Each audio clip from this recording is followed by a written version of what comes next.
Kalau fokus kepada masalah, yang akan Anda dapatkan adalah semuanya masalah. Kalau fokus kepada kekuatan, yang akan Anda temukan semuanya adalah kekuatan.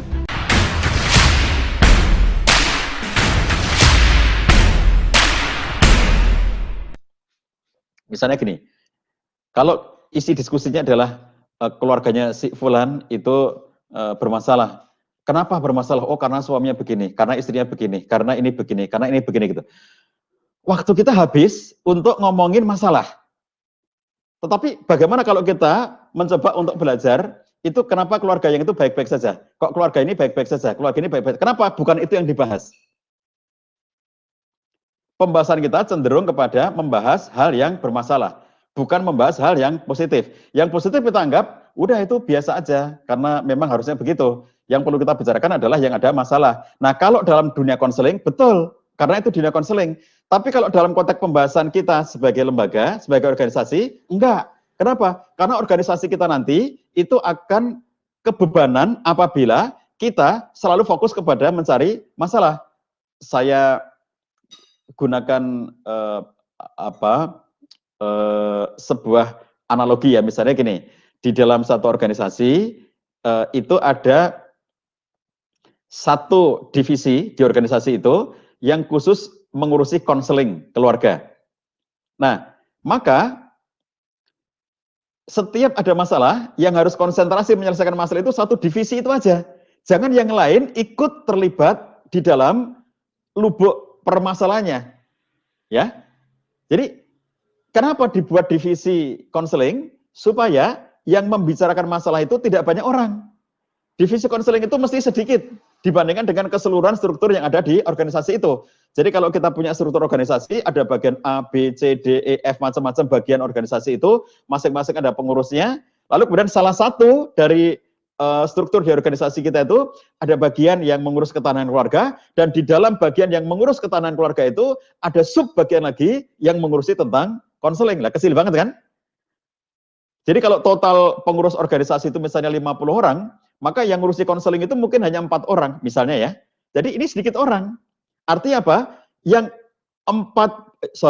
kalau saya tadi menggambarkan 50 orang ya pengurus satu organisasi supaya konsisten menggambarkannya. Misalnya 50 pengurus organisasi, lalu kemudian ada 4 orang yang diberi tugas untuk mengurusi konseling.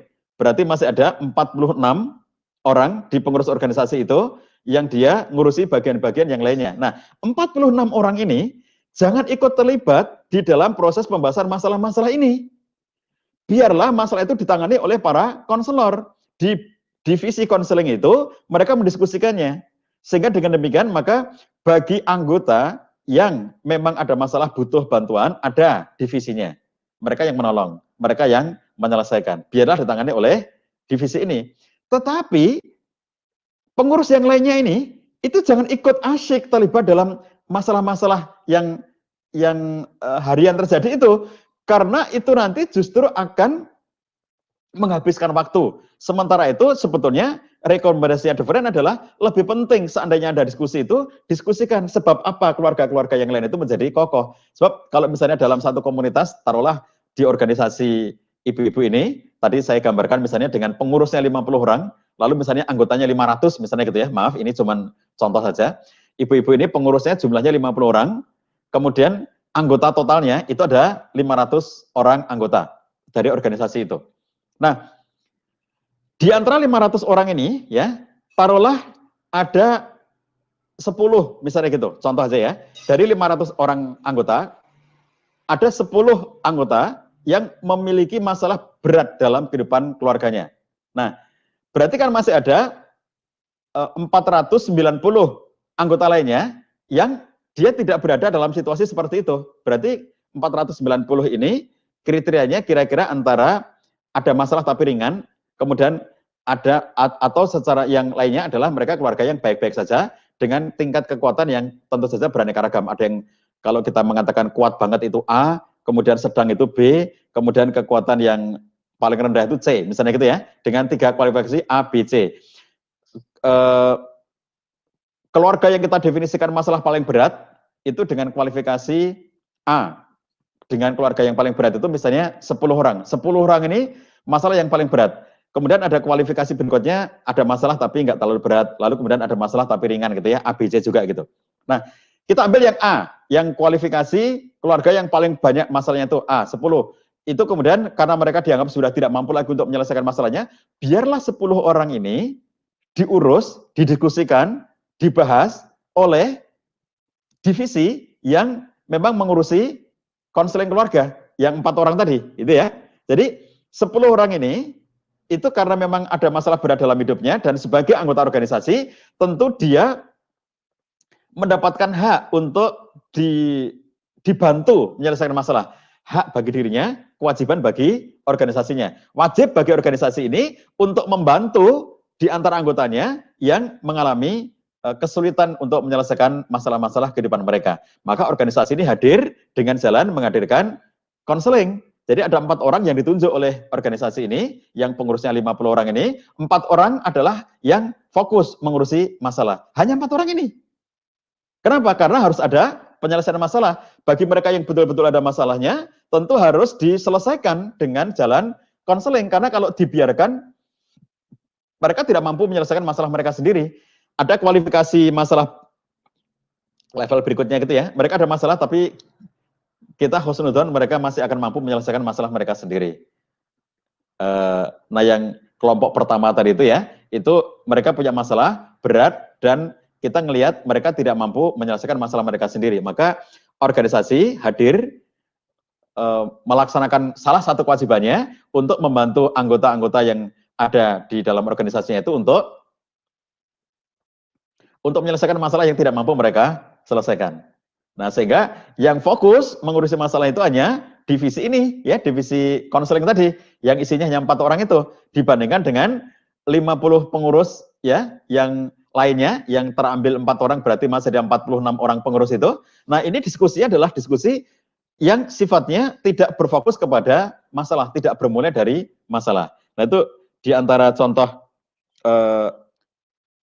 teknisnya gitu ya. Kemudian prinsip berikutnya yang disampaikan oleh John Dufresne masih yang terkait dengan aspek-aspek cara pandang positif itu ya. Kata Dufresne, jika fokus mencari permasalahan, maka Anda hanya akan menemukan masalah. Coba, ini kaitannya dengan nyambung-nyambung dengan yang dari tadi saya sampaikan ya. Betapa positif cara pandang John Dufresne. Kalau kita itu fokus mencari permasalahan, yang akan kita temukan itu hanya masalah. Kita tidak memiliki hal-hal yang baik, yang kuat, karena fokus pembahasan kita semuanya hanya masalah. Tetapi kalau kita fokus kepada kekuatan keluarga, maka kita pun akan menemukan sangat banyak kekuatan keluarga itu.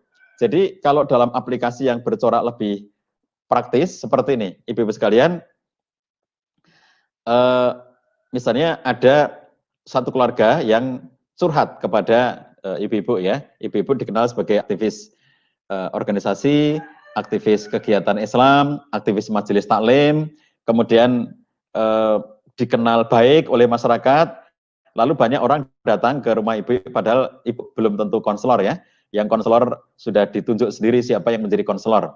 Tetapi karena ibu ini orang yang dikenal baik di masyarakatnya, maka ketika ada orang punya masalah, tetangganya ibu-ibu atau temannya atau siapapun gitu ya, itu kemudian datang dan menceritakan masalah keluarganya.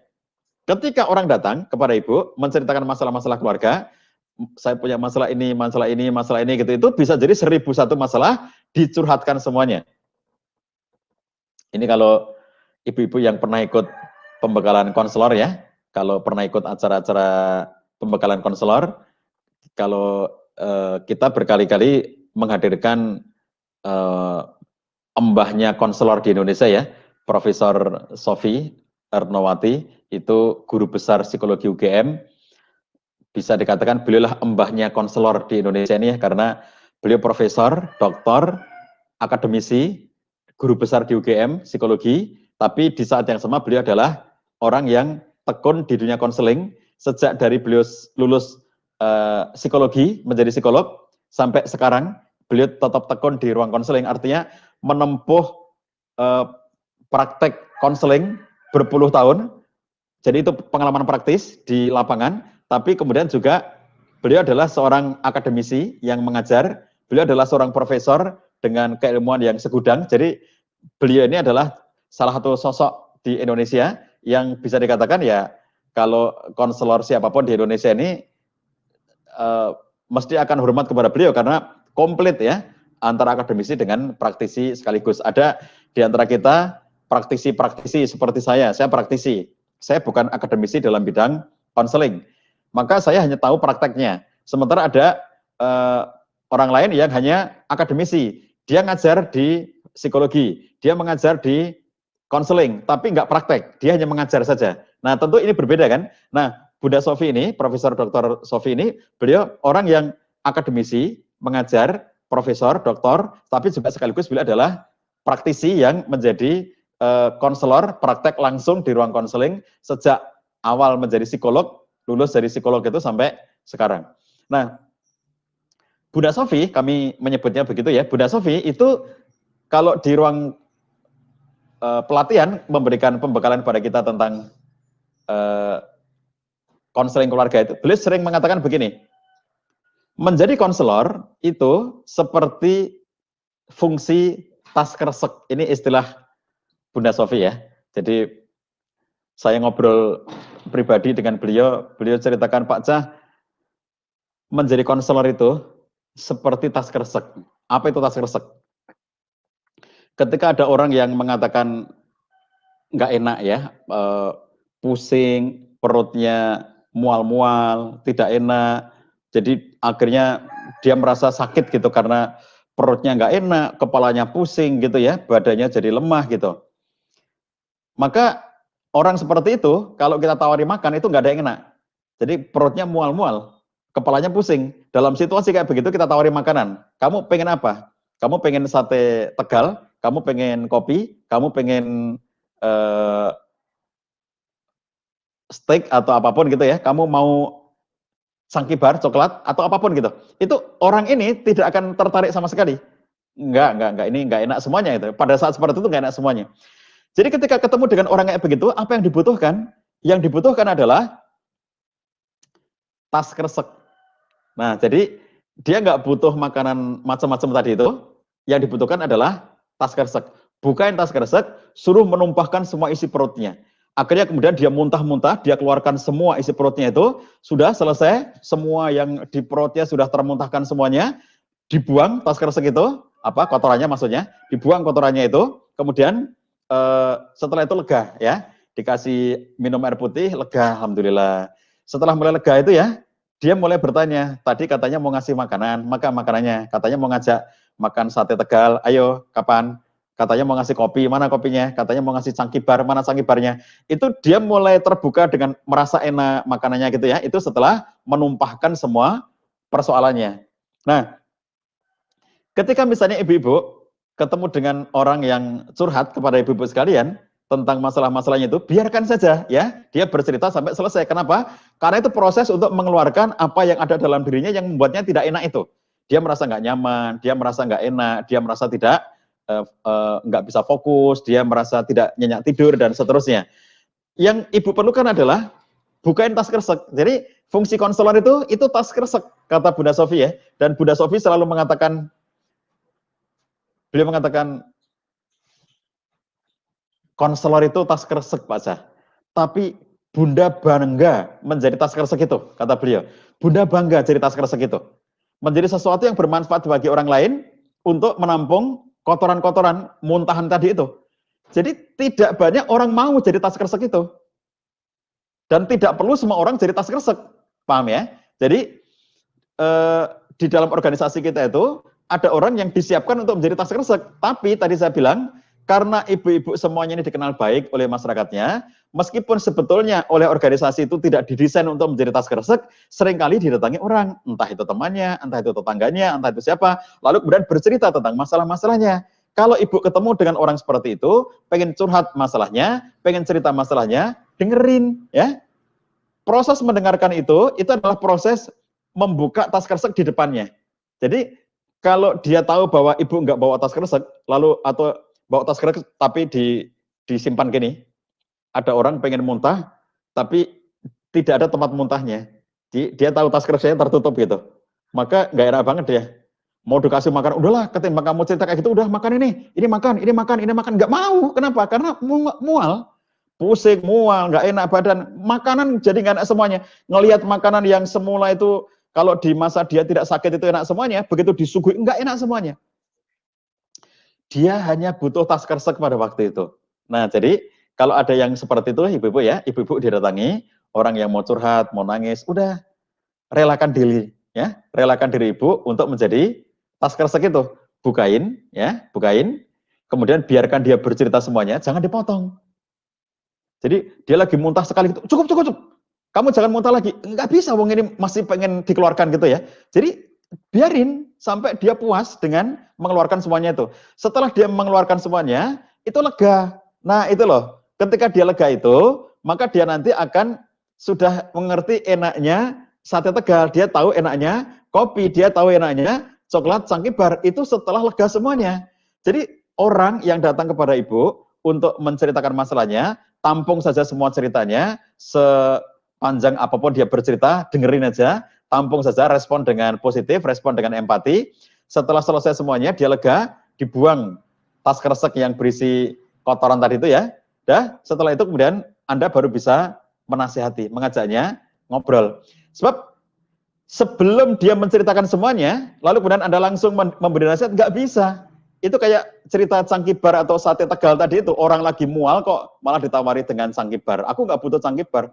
Kalau cuma butuh Cangkibar, aku bisa beli sendiri. Ngapain aku ke kamu cuma untuk dapat Cangkibar? Jadi kalau tipe kita ini, di antara ibu-ibu ini, misalnya tipenya adalah seorang ustadzah, tipe ustadzah, maka begitu ada orang datang langsung dinasehati. Begitu datang gitu ya, ustadzah, saya mau cerita nih, mau curhat, saya banyak sekali masalah, problem bertumpuk-tumpuk dalam hidup saya, belum disuruh cerita, sudah langsung keluar ustadzahnya. Ibu bertakwalah pada Allah SWT. Ibu harus sabar, begitulah hidup. Hidup itu banyak ujian. Kalau banyak cucian, namanya laundry, loh malah begitu. Jadi kalau kita lihat, di dalam kehidupan sehari-hari, banyak sekali di antara kita itu yang tidak bisa menjadi tas kresek. Jadi karena dicetak menjadi ustadz, dicetak menjadi ustadzah, akhirnya yang keluar adalah nasihat semuanya. Begitu orang datang, langsung dinasihati. Begitu orang datang, langsung diberikan ayat dan hadisnya.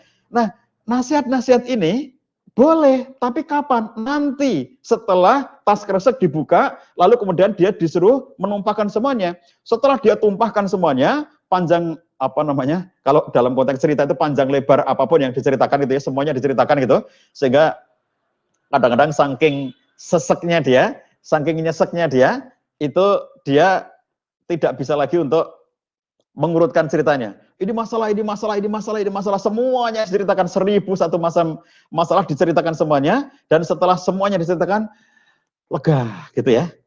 Nanti kalau dia sudah mulai kelihatan lega itu, ibu bisa mancing lagi. Ibu masih ada yang mau disampaikan? Silakan aja disampaikan. Aku mau kok dengerin gitu. Silakan aja kalau masih ada yang mau disampaikan. Udah, Bu, lega saya. Alhamdulillah, saya sudah cerita semuanya ke Ibu. Lega, sudah lega itu. Ketika sudah lega begitu, maka baru bisa kalau mau nasihati ya waktu itu. Ya, jadi jangan datang-datang langsung dinasihati. Itu nggak akan diterima nasihatnya. Kenapa? Karena dia pengen mengeluarkan unek-uneknya dulu. Setelah itu keluar semuanya, baru bisa dinasihati. Nah, jadi ibu-ibu, apa nasihat kita?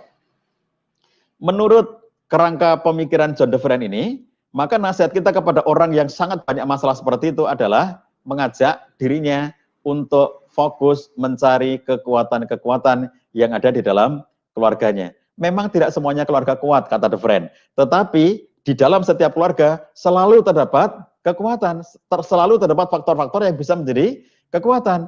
Kemudian penting bagi kita untuk mengetahui sebab apa keluarga dia itu menjadi bermasalah. Tapi yang lebih penting lagi adalah mengajak dia untuk berpikir tentang apa yang bisa menjadi faktor kekuatannya.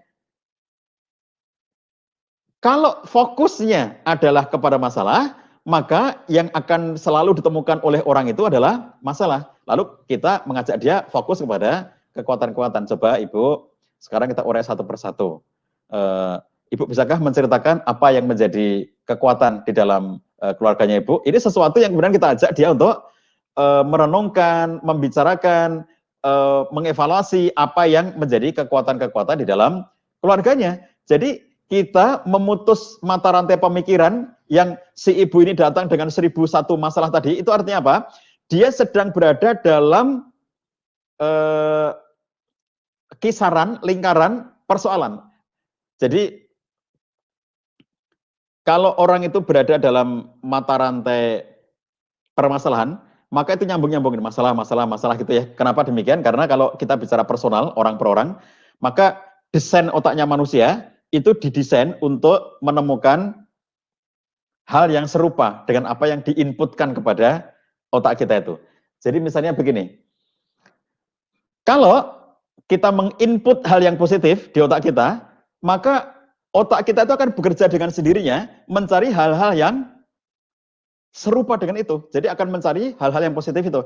Tapi kalau kita masukkan, kita inputkan ke otak kita, itu adalah hal yang negatif, maka otak kita juga akan bekerja mencari hal-hal yang negatif lainnya. Ngerti ya? Jadi otak kita itu didesain untuk mencari hal-hal yang serupa. Kalau yang kita masukkan ke dalam otak kita adalah hal yang positif, maka otak kita bekerja dengan sendirinya mencari hal-hal positif lainnya. Kalau yang kita masukkan ke dalam otak kita adalah hal negatif, maka otak kita bekerja dengan sendirinya untuk mencari hal-hal negatif lainnya. Makanya begitu yang dimasukkan, diinput adalah masalah, maka otak kita bekerja dengan sendirinya mencari masalah-masalah yang lainnya. Oleh karena itu benar kata The Friend yang mengatakan bahwa kalau fokus kepada masalah, yang akan Anda dapatkan adalah semuanya masalah. Kalau fokus kepada kekuatan, yang akan Anda temukan semuanya adalah kekuatan. Jadi cerita saya tadi, ibu yang datang curhat kepada Anda ya, ibu-ibu sekalian, ada seorang ibu datang kepada Anda curhat tentang masalahnya, semuanya masalah, suami saya begini, bapak saya begini, mertua saya begini, tetangga saya begini, teman kerja saya begini, anak saya begini, pembantu saya begini, semuanya diceritakan dalam perspektif masalah. Orang ini sedang berada di dalam siklus masalah. Semakin lama dia akan terus-menerus berada dalam kubangan masalah itu dan tidak bisa keluar karena dia menginput masalah dalam otaknya dan otaknya bekerja dengan sendirinya mencari semua hal yang disebut oleh otak sebagai masalah, diidentifikasi otak sebagai masalah. Maka meskipun orang ini tidur ya, jadi si ibu ini tidur, sebelum tidur dia bayangin, wah payah suamiku itu, tidak mau diajak bicara, orangnya keras kepala, semau-mau dia sendiri, suka menyakiti istri, sudah begitu suka selingkuh, bla bla bla. Semua yang diinput tentang suaminya itu adalah tentang negatif, hal yang negatif. Maka ketika dia tidur, yang tidur itu kan hanya orangnya, ya, fisiknya. Tetapi otaknya itu nggak tidur. Otak manusia itu tidak pernah tidur. Jadi meskipun fisiknya orang ini tidur, tetapi otak itu terus bekerja, maka di masa orang ini tidur, otaknya terus-menerus mencari hal-hal yang negatif dari suaminya, karena dia menginput hal yang negatif ke dalam otaknya. Maka selama dia tidur, dia kemudian otaknya bekerja sendiri, mencari hal negatif, begitu dia bangun, dia semakin terengah-engah, sesak dia. Bangun tidur itu, wah, Masya Allah suamiku itu memang parah. Jadi memang banyak. Jadi seakan-akan dia terbebani, baru bangun tidur itu terbebani karena otaknya bekerja, memberi informasi kepada dia, suami kamu itu memang banyak. Coba kamu ingat dulu itu ketika pengantin baru, dia sudah ngejek kamu. Dulu itu ketika kamu melahirkan anak, dia malah nggak nungguin kamu, dia malah jalan-jalan sendiri, nggak mau nungguin kamu di rumah. Dulu. Itu kenapa? Akibat dari otak kita yang diinput dengan kata negatif, masalah, dan kemudian otaknya bekerja sendiri, mencari-cari masalah itu sampai ke masa-masa yang lalu yang berhasil diingat oleh otak itu. Maka begitu kita mengingat, orang itu mengingat masalahnya, memang dari dulu Bu, sejak pengantin baru dia sudah ngejek-ngejek saya. Dulu saya kira cuma bercanda, dia dulu suka mengatakan kamu gendut, saya kira itu cuma bercanda. Ternyata sekarang dia selingkuh dengan seorang perempuan yang langsing. Itu kan berarti sudah punya modus kan Bu, dari dulu. Kenapa orang punya pikiran seperti ini? Karena dia menginput masalah ke dalam otaknya bekerja sendiri, ya, mencari hal-hal yang senada dengan itu, dan dia merasa mendapatkan pembenaran, merasa mendapatkan konfirmasi. Makanya orang seperti ini, yang masuk dalam siklus masalah ini ya, itu harus dikeluarkan dari situ. Dengan jalan apa? Kalau dia sudah menceritakan semuanya, kemudian dia sudah lega, dia sudah merasa nyaman, barulah kemudian kita ajak, Bu, ayo sekarang kita lihat apa kebaikan suami, apa kebaikan keluarganya ibu, apa yang bisa menjadi faktor kekuatannya. Ini melaksanakan perintah Allah di dalam surat An-Nisa ayat ke-19.